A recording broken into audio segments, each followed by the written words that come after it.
Hello everyone and welcome again to Pathfinder. ये हमारा current affair का क्रैश कोर्स है और इसमें इकोनॉमी के जो लास्ट के 1 ईयर के करंट अफेयर्स हैं ये यहाँ पे हम कवर करेंगे। इस सीरीज का लेक्चर नंबर सेकंड यहाँ पे है और बहुत ही ऑब्जेक्टिव वे में हम यहाँ पे कवर कर रहे हैं। अराउंड 8 to 10 टॉपिक्स हमने सेट 1 में कवर किए थे और इसी को हम आगे बढ़ाएंगे। आगे बढ़ते हैं। आगे बढ़ने से पहले this is a brief introduction about me. My name is Rahul Bharadwaj. ये मेरा टेलीग्राम चैनल है जिस पे आप मुझे फॉलो कर सकते हैं। इस सेशन के पीडीएफ और इसके अलावा जो और इम्पोर्टेंट सेशंस है वो यहाँ पे आपको प्राप्त हो जाते हैं। अनअकैडमी के ऊपर जो फ्री क्लासेस हैं उसके लिए इस लिंक पे, ये जो नीचे लिंक दिया है इस पर आप मुझे फॉलो करिए ताकि यहाँ पे आपको जो भी फ्री स्पेशल क्लासेस हैं, इंपॉर्टेंट सेशंस रहते हैं, जैसे प्रीवियस ईयर क्वेश्चन जो हैं उसकी एक एनालिसिस की सीरीज चल रही है, वो आप यहाँ ज्वाइन कर सकते हैं। क्रैक प्रीलिम्स एमसीक्यू सीरीज भी है।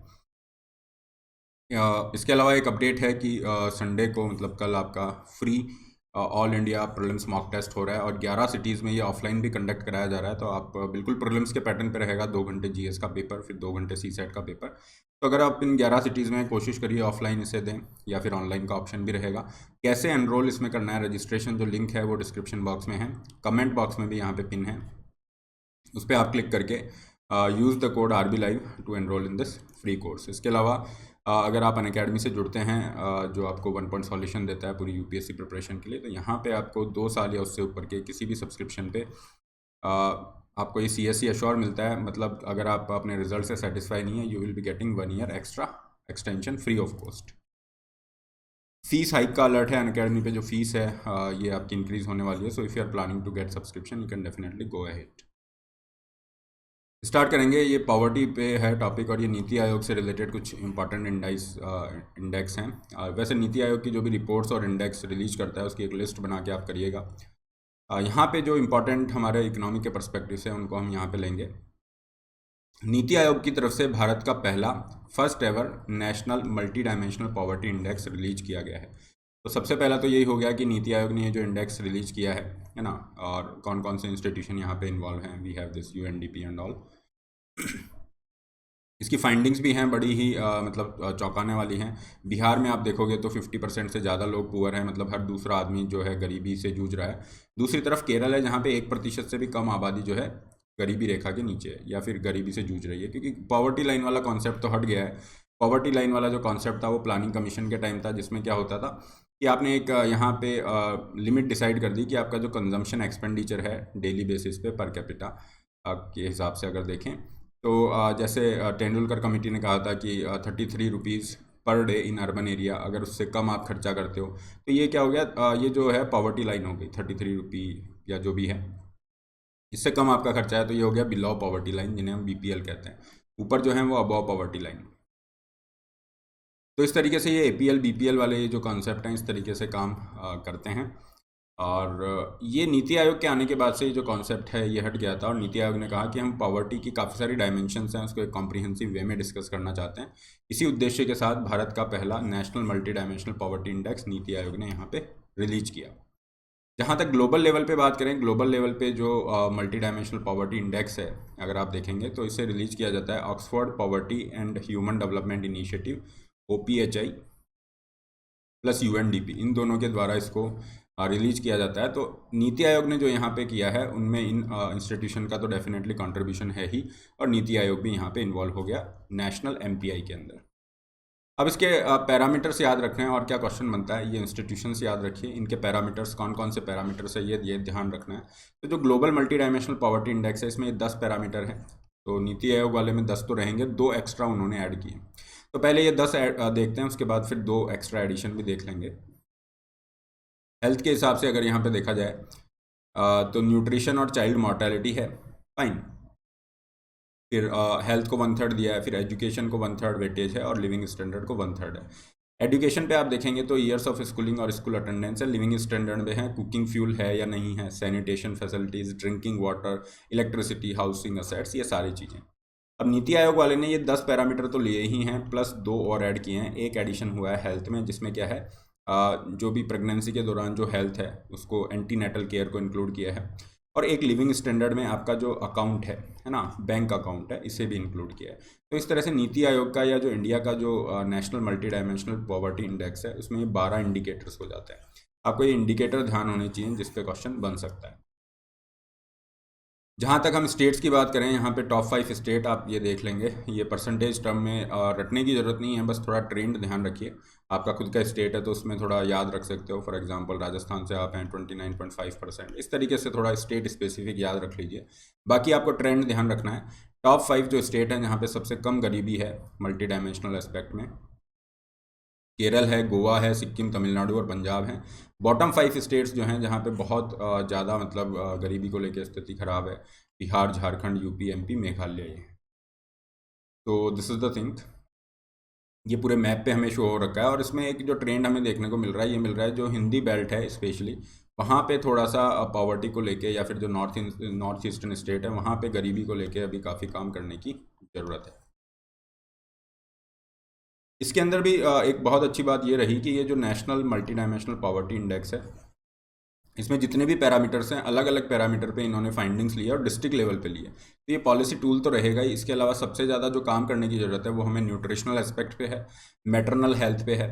मतलब डेप्रीवेशन कहाँ पे है, सबसे ज़्यादा कहाँ पे लोगों को दिक्कत है, कुकिंग फ्यूल रिलेटेड इश्यूज़ हो गए, सैनिटेशन है, हाउसिंग है। इन चीज़ों पर अगर यहाँ पर काम किया जाता है तो और हम भारत में गरीबी जो है इसको कम कर सकते हैं। नेक्स्ट आते हैं, नीति आयोग की तरफ से एसडीजी इंडिया इंडेक्स रिलीज किया जाता है। तो सबसे पहला यही हो गया, एसडीजी इंडिया इंडेक्स कौन रिलीज करता है? नीति आयोग करता है। और इसमें होगा क्या, देखिए एसडीजी आप सभी को पता है सस्टेनेबल डेवलपमेंट गोल्स हैं जो यूनाइटेड नेशन के द्वारा अनाउंस किए गए थे 2015 में, और सभी देशों को 2030 तक, जितने भी यूएन मेंबर हैं उनको 2030 तक इन गोल्स को अचीव करना है। तो ये 17 गोल्स हैं 169 टारगेट्स के साथ में। और इन गोल्स में आप देखोगे poverty, hunger, okay, health, education, gender equality, energy, clean water, ये सारी चीज़ें इंक्लूडिंग क्लाइमेट चेंज, ये सारे गोल्स इन्होंने लिए हैं। अब यहाँ पे नीति आयोग जो है इंडिया के केस में ये मेन एजेंसी है जो एसडीजी के इम्प्लीमेंटेशन को देख रहा है, ठीक है ना, उनकी मॉनिटरिंग यहाँ पे कर रहा है। और एसडीजी के लिए एक टर्म यूज़ में की जाती है जिसे हम कहते हैं लोकलाइजेशन ऑफ एसडीजी। तो लोकलाइजेशन का क्या मतलब है, देखिए एसडीजी का अचीवमेंट कब होगा, जब विश्व में जितने भी देश हैं वो सब उसको अचीव करेंगे, प्रत्येक जो कंट्री है वो अचीव करेगा। और अगर सिंगल कंट्री की यहाँ पे बात करें वो कब अचीव करेगा, तो वहाँ पे जितने भी स्टेट्स हैं वो अचीव करेंगे। तो यहाँ पे नीति आयोग क्या कर रहा है, नीति आयोग एक कंपटीशन, हेल्दी कंपटीशन क्रिएट कर रहा है अमंग द स्टेट्स कि कौन कितना अच्छा परफॉर्म करता है एसडीजी के अचीवमेंट के अंदर, इनके इम्प्लीमेंटेशन में। तो इसी के उद्देश्य के साथ ये एसडीजी इंडिया इंडेक्स रिलीज किया जाता है, जिसको 2018 में फर्स्ट टाइम रिलीज किया गया था। ये 2018 ईयर ध्यान रखिए।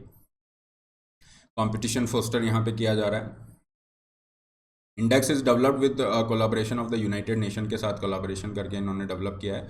केरला ने वापस यहाँ पे टॉप रैंक अचीव किया है और बिहार सबसे नीचे है।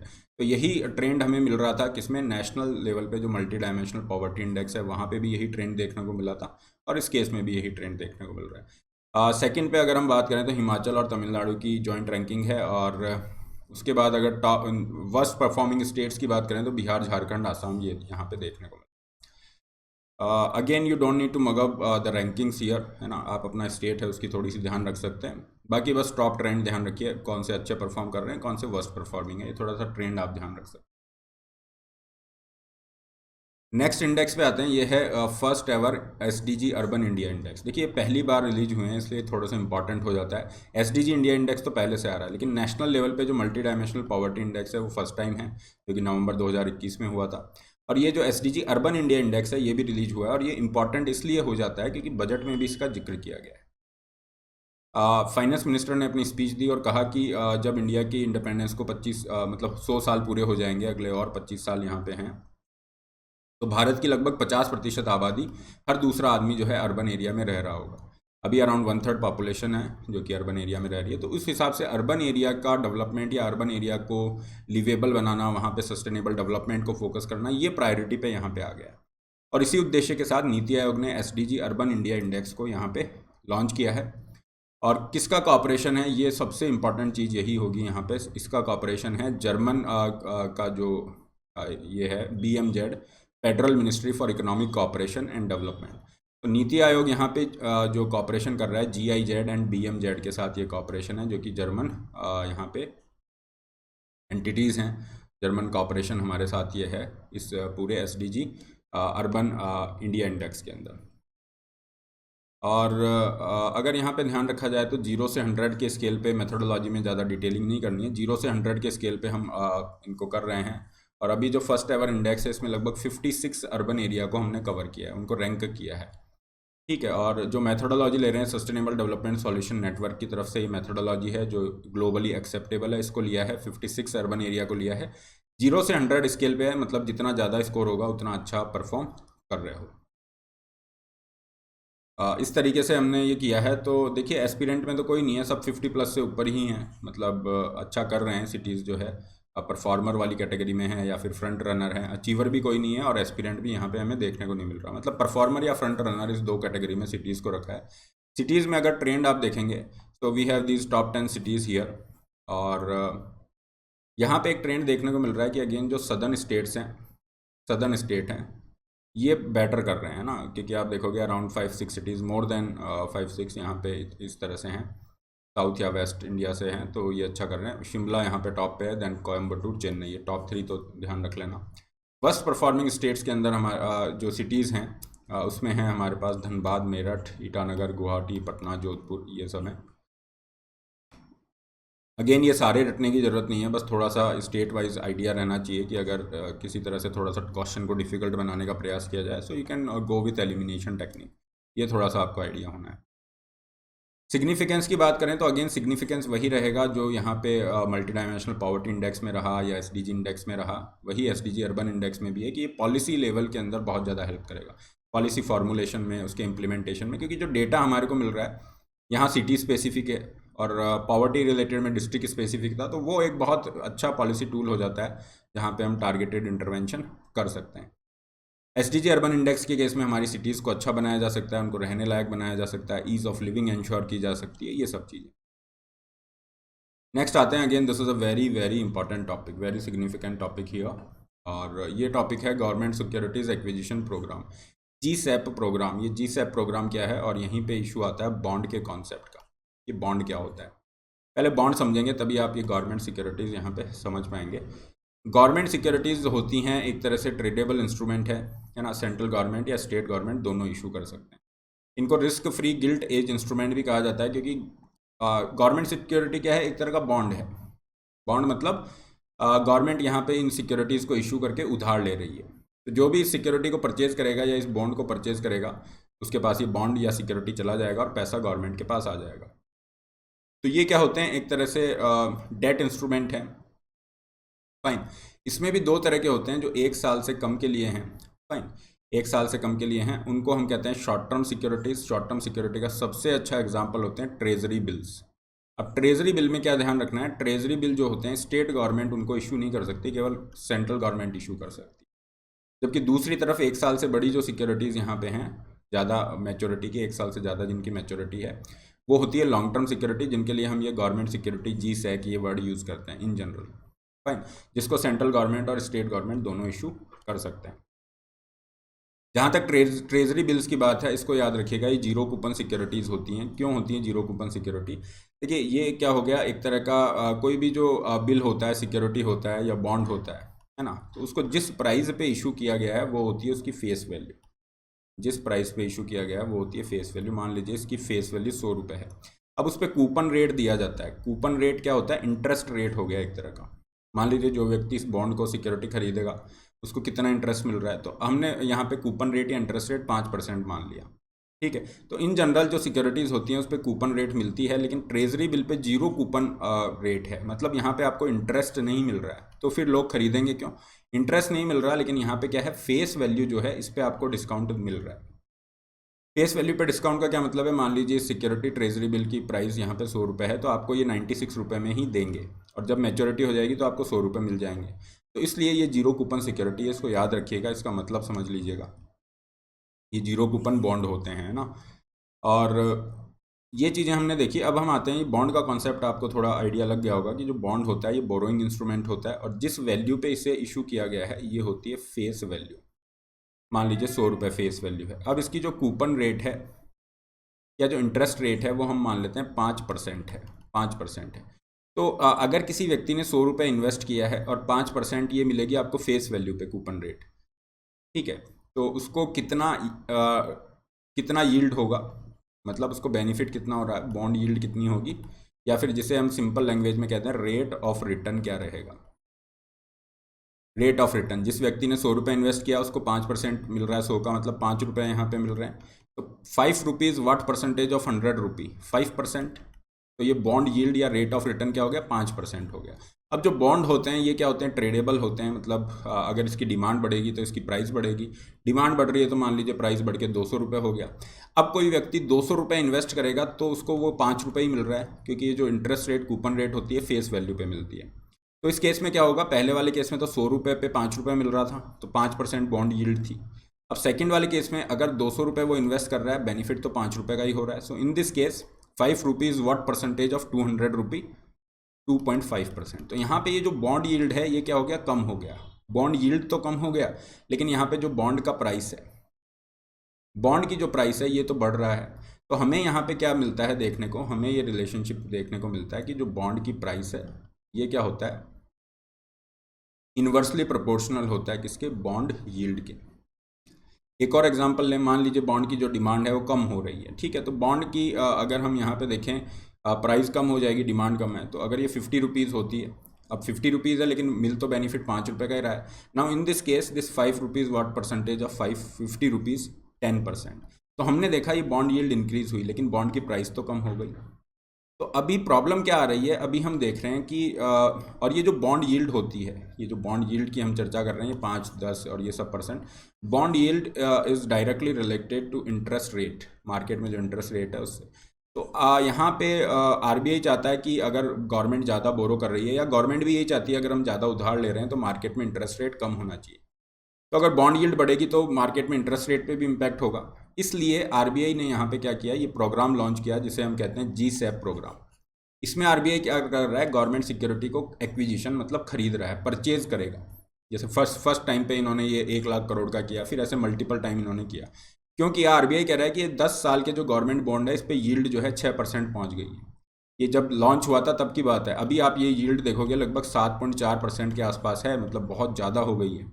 आरबीआई चाहेगा कि ये बॉन्ड यील्ड कम हो, ताकि गवर्नमेंट को जो बोरोइंग है, उधार लेने की कॉस्ट है, वो कम हो, मतलब गवर्नमेंट को ब्याज में कम पैसा देना पड़े।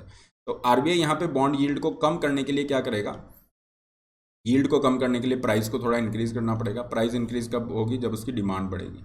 तो यही ओवरऑल पर्पस यहाँ पे गवर्नमेंट सिक्योरिटी एक्विजिशन प्रोग्राम के अंतर्गत रखा गया है। तो ये ध्यान रखना है, बॉन्ड यील्ड क्या होती है, कुछ कॉन्सेप्ट हैं जो मैंने डिस्कस किए हैं, ये सब चीज़ें आप ध्यान रखिए। और बॉन्ड यील्ड अगर थोड़ी सी मॉडरेट होगी, कम होगी, it will help to reduce the cost of borrowing for the central and the state government. क्यों, क्योंकि कोरोना के बाद सभी जो है उधार ले रहे हैं, गवर्नमेंट जो है डेफिनेटली उधार ले रही है, खर्चा बढ़ गया है, तो इस वजह से 81 बॉन्ड का कॉन्सेप्ट है। 81 बॉन्ड क्या होते हैं इसको समझ लेते हैं कि बॉन्ड का मतलब तो आप समझ ही गए, बोरोइंग इंस्ट्रूमेंट है, उधार लेने का एक तरीका है। अब यहाँ पे क्या होगा, कमर्शियल बैंक इन बॉन्ड्स को इशू करते हैं। क्यों करते हैं, क्योंकि कमर्शियल बैंकों के पास क्या होती है, 2 तरह की कैपिटल होती है। अगर आप देखेंगे जो कोर कैपिटल है, मेन जो कैपिटल है, उसे हम कहते हैं टायर 1 कैपिटल। जिसमें क्या हो गया, बैंकों के अगर हम बात करें, प्रॉफिट हो गया, उनकी इक्विटी जो है ना, जो लोगों ने वहाँ पे पार्टिसिपेशन कर रखा है, तो वो सारा टायर 1 में आता है। Tyre 1 is the primary funding source of the bank. Share holders equity, बैंकों की जो अर्निंग है, उनके जो प्रॉफिट हैं, ये सब टायर 1 में आता है। मतलब ये बहुत ही ईजी टू असेस है। अच्छा, टायर 1 कैपिटल कोर कैपिटल है। ये कैपिटल अगर बैंक को चाहिएगी तो बैंक को अपना कोई ऑपरेशन बंद करने की ज़रूरत नहीं है। दूसरी तरफ टायर 2 कैपिटल है, मतलब टायर 1 के अलावा जो भी कैपिटल है वो टायर 2 में आ जाएगा, जैसे सबऑर्डिनेट डेट वगैरह। तो सबसे पहले तो इसका असेसमेंट ही डिफिकल्ट है। फिर इस कैपिटल को अगर आपको एक्सेस करना है तो बैंकों को अपने ऑपरेशन सीज करने पड़ेंगे, बंद करने पड़ेंगे। अब गवर्नमेंट क्या करता है, टायर 1 कैपिटल जो कि क्वालिटी वाइज बेटर है, इसको इंक्रीज़ करने का प्रयास करता है। और इसको इंक्रीज़ करने के लिए, इस कैपिटल को, पैसे को जुटाने के लिए बैंक, कॉर्पोरेट बैंक क्या करेंगे, 81 बॉन्ड इशू करेंगे। तो ये T1 जो है ये टायर 1 के लिए लिखा गया है, ठीक है। एडिशनल टायर 1 बॉन्ड्स इसका फुल नेम है, additional tyre 1 bonds. Unsecured bond होते हैं, परपेचुअल इन नेचर है, ये चीज़ें याद रखनी है। परपेचुअल टेन्योर मतलब इनकी कोई मैच्योरिटी नहीं है। जैसे मैच्योरिटी होती है ना, ट्रेजरी बिल के केस में हमने देखा, अच्छा 182 डेज़ है, 182 डेज़ पे मैच्योर हो जाएगा। जैसे आप FD कराते हो, उसमें होता है ना 5 साल की FD है, 5 साल पे मैच्योर हो गया। तो इसमें ऐसा कुछ नहीं है। यहाँ पे जो भी इशू कर रहा है वो जब भी कॉल करेगा कि हाँ अब मैच्योर हो गया, वही मैच्योरिटी डेट मान ली जाएगी। तो यहाँ पे इन बॉन्ड की कोई मैच्योरिटी डेट नहीं होती है, कॉल ऑप्शन इनके पास होता है। 81 बॉन्ड्स आर सबऑर्डिनेट हियर, बस इतना ध्यान रखिए, इसमें डिटेलिंग हमें नहीं करनी है। अगेन कुछ रिकवरी कर्व्स यहाँ पे बने हुए हैं, इन रिकवरी कर्व को ध्यान रखते हैं। और ये न्यूज़ में रहे हैं काफ़ी लंबे समय से, और इस पर क्वेश्चन भी पूछ लिया गया है आईएएस मेंस के अंदर, 2021 में क्वेश्चन था। खैर यहाँ पे कुछ बेसिक फंडामेंटल कॉन्सेप्ट आपको ध्यान होने चाहिए और ये बहुत ही ईजी हैं। ये कर्व्स कब बन रहे हैं, फॉर एग्जांपल अगर मैं यहाँ पे एक आपको इस तरह से बनाता हूँ, ये ग्राफ मैंने प्लॉट किया है, ये है जीडीपी की ग्रोथ रेट है, ये 0% है, ये पॉजिटिव में है, ये नेगेटिव में है। तो अगर हम मानते हैं 2019 का जो फाइनेंशियल ईयर है, ये यहाँ पे टाइम है 2019 का फाइनेंशियल ईयर, फिर कोरोना वाला रहा 2020-21, फिर 2021 है, फिर अभी प्रेजेंट जो चल रहा है। तो 2019 में लगभग 4% के आसपास ये ग्रोथ रेट हमारी थी। फिर 2020 में कोरोना काल में हमने देखा माइनस में चला गया, -7.7 समथिंग। फिर हमने देखा जो लास्ट फाइनेंशियल ईयर अभी जो मार्च में ख़त्म हुआ है, यहाँ पे लगभग 9% समथिंग के आसपास हमारा हुआ। तो ये क्या हुआ, एकदम से हम नीचे आए और उतनी ही तेज़ी से हम ऊपर गए। तो ये जो रिकवरी का कर्व बना, इकोनॉमी की रिकवरी का ये जो शेप बन रहा है, ये क्या बन रहा है, वी शेप बन रहा है। इसी को हम कह रहे हैं वी शेप रिकवरी, इसी को हमने वी शेप रिकवरी नाम दिया है। मतलब ये बेस्ट पॉसिबल वे है रिकवर करने का किसी भी इकोनॉमी का।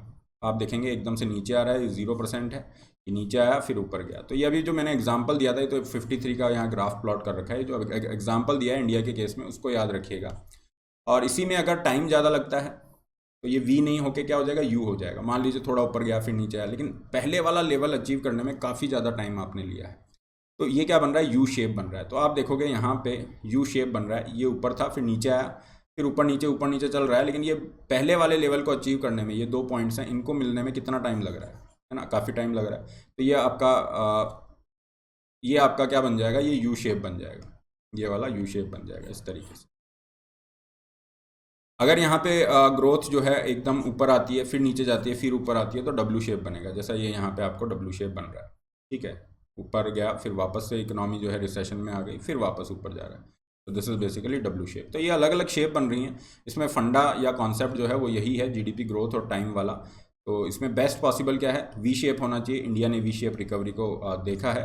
लेकिन अगर इसमें एक और कॉन्सेप्ट हम देखें, सेक्टर वाइज अगर देखें, इकोनॉमी के डिफरेंट सेक्टर्स को अगर यहाँ पे एनालाइज किया जाए, तो उस केस में देखने पे हमें पता चलेगा कि काफ़ी सेक्टर तो वी शेप रिकवरी की तरफ चले गए। जैसे आईटी है, फार्मा है, इन्होंने वी शेप रिकवरी को एक्सपीरियंस किया।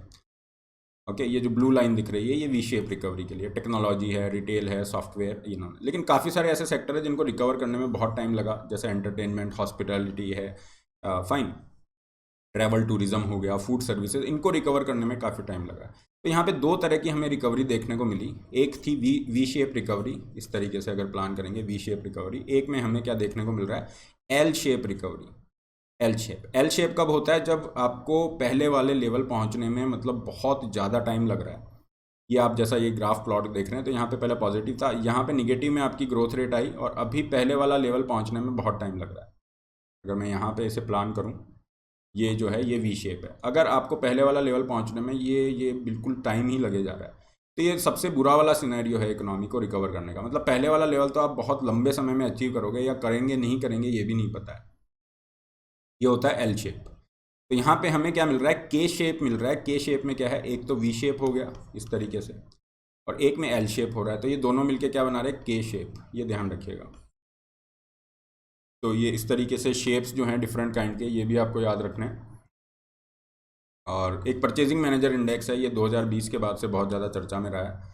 तो इंडेक्स वगैरह पे क्वेश्चन रहते हैं बहुत ही कॉमन से, ये करंट अफेयर में काफ़ी चर्चा में है, इसको ध्यान रखिए। परचेजिंग मैनेजर इंडेक्स क्या होता है, फॉर एग्जांपल मान लीजिए कोई कंपनी है, कार यहाँ पे बना रही है ना, कार मैन्युफैक्चर करती है, और उस कंपनी को अगर मान लीजिए नेक्स्ट मंथ ज़्यादा कार्स बनानी है, जून में या जुलाई में उसको ज़्यादा नंबर ऑफ़ कार्स बनानी है। अभी वो 10 बना रही है, नेक्स्ट मंथ उसको 15 बनानी है। तो वो कार के लिए जो रॉ मटेरियल चाहिएगा उसको ज़्यादा परचेज़ करेगी, क्योंकि रॉ मटेरियल और इन सब की परचेजिंग एडवांस में होगी। जैसे शादी होती है, शादी जब है उससे पहले ही उसकी परचेजिंग स्टार्ट हो जाती है। ठीक है, तो यहाँ पे इनको अगर प्रोडक्शन बढ़ाना है तो उसकी परचेजिंग पहले से स्टार्ट करेंगे। तो ये जो परचेजिंग का ट्रेंड है, इसको यहाँ पे एनालाइज किया जाता है परचेजिंग मैनेजर इंडेक्स के माध्यम से। इससे हमें इकोनॉमिक ट्रेंड पता चलता है, प्रीवेलेंट प्रेजेंट भी पता चलता है, और फ्यूचर का भी पता चलता है कि जो प्रोडक्शन कर रही हैं कंपनियां या जो परचेजिंग मैनेजर्स हैं, वो क्या यहाँ पे प्लान कर रहे हैं। क्या वो अपना प्रोडक्शन बढ़ाने का प्रयास कर रहे हैं? अगर प्रोडक्शन बढ़ाने का प्रयास कर रहे हैं तो इकोनॉमी का आउटपुट इंक्रीज होगा, है ना। और ये जो टोटल आउटपुट होता है इकोनॉमी का, इसकी मार्केट वैल्यू ही तो जीडीपी कहलाती है। तो यहाँ पे हमारी जीडीपी ग्रोथ रेट अच्छी होगी, तो इससे ये पता चलता है, ट्रेंड पता चलता है। तो यही परचेजिंग मैनेजर इंडेक्स में डिसाइड किया जाता है कि जो परचेजिंग मैनेजर्स हैं वो मार्केट को कैसे देख रहे हैं, क्या वो एक्सपेंशन करेंगे या फिर कॉन्ट्रैक्शन होगा, प्रोडक्शन को कम करेंगे। पीएमआई में जो चीज़ें ध्यान रखनी है वो 3-4 पॉइंट अब आप ध्यान रखिए। पीएमआई होता क्या है ये तो हमने देख लिया। पीएमआई मैन्युफैक्चरिंग के लिए अलग आ रहा है और सर्विस सेक्टर के लिए अलग आ रहा है, ये ध्यान रखिए। सेकंड क्या है, पीएमआई की जो वैल्यू है 50 प्लस रहेगी तो हो रहा है एक्सपेंशन, और 50 से कम रहेगी तो होगा कॉन्ट्रैक्शन। क्लियर। तो जैसा आप ये ग्राफ में यहाँ पे देखेंगे, again you don't need to mug up this things here, बस 50 प्लस माइनस ध्यान रखिए। तो कोरोना काल में आप देखोगे नीचे रहा, फिर अभी 50 प्लस है, तो ये अच्छी बात है। और इसमें जो इसको पब्लिश कर रहा है या कंपाइल कर रहा है, यहाँ पे गवर्नमेंट एजेंसी इन्वॉल्व नहीं है, तो ये भी ध्यान रखना है। PMI data is published by the Japanese firm Nikkei and compile किया जाता है मार्केट इकोनॉमिक्स के द्वारा। तो ये दोनों नाम आप ध्यान रखिए। गवर्नमेंट फर्म, यहाँ पे कोई भी गवर्नमेंट इंस्टीट्यूशन इन्वॉल्व नहीं है। जैसे हम देखते हैं कंज्यूमर प्राइस इंडेक्स है ना, सीपीआई के अंदर लेबर ब्यूरो है या फिर एनएसओ है, ये सब चीज़ें, तो ऐसा यहाँ पे नहीं रहेगा। मंथली बेसिस पे ये आता है, इसलिए इसकी इम्पोर्टेंस बढ़ जाती है। तो दिस इज़ ऑल, ये चीज़ें आप यहाँ पे ध्यान रखिए। नेक्स्ट लेक्चर आपका रहेगा कल अगेन। और जहाँ तक इकोनॉमी के जो स्टैटिक पोर्शन की सीरीज हमारी चल रही है, जिसमें अराउंड 23 समथिंग लेक्चर्स हमने लिए हैं, उसके भी लेक्चर्स आपको कंटिन्यूस मिलेंगे। हमारी कोशिश है कि इस वीक के अंदर आपका इकोनॉमी का स्टैटिक पोर्शन भी कवर हो जाए। तो सेशन का पीडीएफ टेलीग्राम पे मिल जाएगा। ये टेलीग्राम है, इसे टेलीग्राम चैनल का नाम है, इसे आप टेलीग्राम पे जाके सर्च कर सकते हैं। इसके अलावा अनअकैडमी से आप जुड़ सकते हैं, जो कि आपको देता है 1 point solution for your UPSC preparation. अब यूपीएससी की प्रिपरेशन के लिए आपको किसी बड़ी सिटी में शिफ्ट होने की ज़रूरत नहीं है, या फिर you don't need to spend lakhs of rupees on your UPSC preparation बहुत ही नॉमिनल फीस के साथ आपको डेली लाइव क्लासेज अनअकैडमी पे मिलती है, doubt solving sessions, complete study material in printed form, test series, answer writing जैसे रिसोर्सेज एक जगह मिलते हैं। यहाँ पे आपको जीएस, सीसेट, ऑप्शनल की प्रिपरेशन एक ही जगह पे मिल जाती है कॉम्बो सब्सक्रिप्शन में। सब्सक्रिप्शन के लिंक डिस्क्रिप्शन बॉक्स में दिए गए हैं, और जब आप उस पर क्लिक करेंगे you will find these plans, और अपनी नीड के अकॉर्डिंग ये प्लान चूज़ कीजिए and put the code RBLive to get maximum discount and personalise guidance. Similarly you can go with Iconic, या आइकॉनिक की फ़ीस है, और आइकॉनिक में आपको लाइव मेंटरशिप के बेनिफिट मिलते हैं। केवल ऑप्शनल के लिए जा रहे हैं तो केवल ऑप्शनल के प्लान है, 24,000 ओनली ऑप्शनल की फ़ीस है। कॉम्बो सब्सक्रिप्शन के लिए आपको जाना चाहिए, जहाँ पे आपकी सेविंग्स हो जाती है और ऑप्शनल भी उसी में इंक्लूड हो जाता है जीएस के साथ।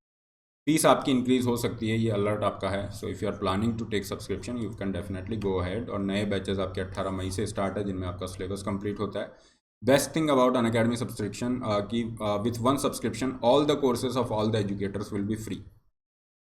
इसके अलावा 0% EMI का ऑप्शन भी है, इसके लिए भी जा सकते हैं। पाथफाइंडर करंट अफेयर सीरीज रहती है हर सैटरडे शाम को 5 बजे, इसे आप ज्वाइन कर सकते हैं। अल्ट्रा कॉम्बैट है, ये फ्री स्कॉलरशिप टेस्ट है, 22 मई को रहेगा, में भी आप पार्टिसिपेट कर सकते हैं। So this is all for today. Don't forget to like, share, subscribe. All the best, have a great day.